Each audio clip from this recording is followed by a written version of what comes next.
పొడుస్తున్న పొద్దు మీద నడుస్తున్న కాలమా పోరు తెలంగాణమా అని ఒకరు వాడిర్రు.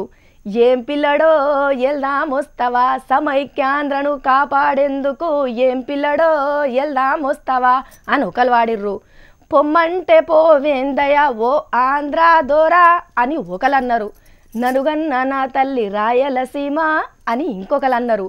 అభిప్రాయాలు వాదాలు వేర్వేరుగున్నా కూడా వీళ్ళంతా ప్రజాకవులు, కళాకారులు.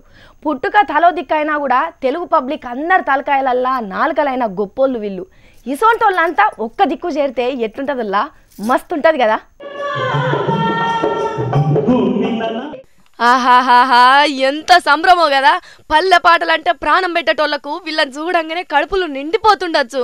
గద్దరన్న, వంగపండన్న, గోరెటెంకన్న, అందశ్రీ అన్న, జయరాజన్న ఓ ఇట్లా వీళ్ళే నానుల్లా 2 తెలుగు రాష్ట్రాలలో ఉన్న పల్లె కవులు అందరు చేరిర్రు. విశాఖపట్నంలో ఉన్న ఆంధ్ర యూనివర్సిటీల కవుల నోట పాట ప్రకృతి సాగుబాట అనే పేరు మీద మీటింగ్ పెట్టుకున్నారు. అంటే అర్థమవుతున్నది కదా, ఈ కవులు కళాకారులంతా ప్రకృతిని చూసి పాట వాడినోళ్లే కదా. మరి ఇప్పుడు మందులు చేయబట్టి పంటలన్నీ నాశనం కాబట్టే, అందుకే ప్రకృతి వ్యవసాయాన్ని చెయ్యాలనే పేరు మీద ఇగో గిట్లా పెడితే పాటలు వాడిర్రు, ముచ్చట్లు చెప్పుకున్నారు. ముందుగా అలా జయరాజన్న నేల గురించి వాడిండో మంచి పాట.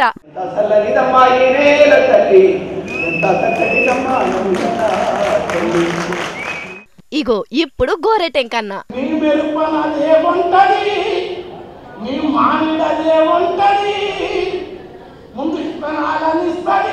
సర్కారు సబ్సిడీ దొబ్బేస్తుంది.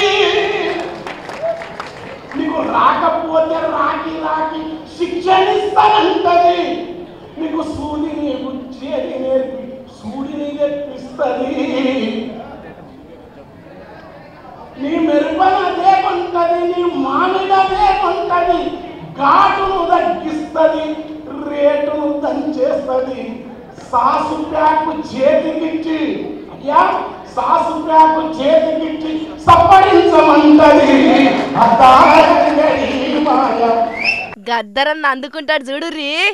భూమికి పచ్చాని రంగేసినట్లో అమ్మడాలో కోస్తా జిల్లాలోని పైరు పంట చూడురో అమ్మలా. చూసిరు కదా, ఇక ఈ ముచ్చట్లు అయిపోయినాక మంచి చెడ్డ ముచ్చట్లు కూడా మాట్లాడిర్రు. కానీ ప్రాంతాలు వేరైనా అక్కడ ప్రభుత్వాలు ఎవ్వి ఉన్నా కూడా ప్రజా కళాకారులు ఎప్పటికీ ప్రజల పక్షంలోనే ఉంటే చాలా మంచిది. ఇట్లా వీళ్ళు ఎప్పటికీ ప్రకృతిని కాపాడుకుంటా ప్రజలను మేలుకొల్పుకుంటూ ఉండాలని కోరుకుందాం.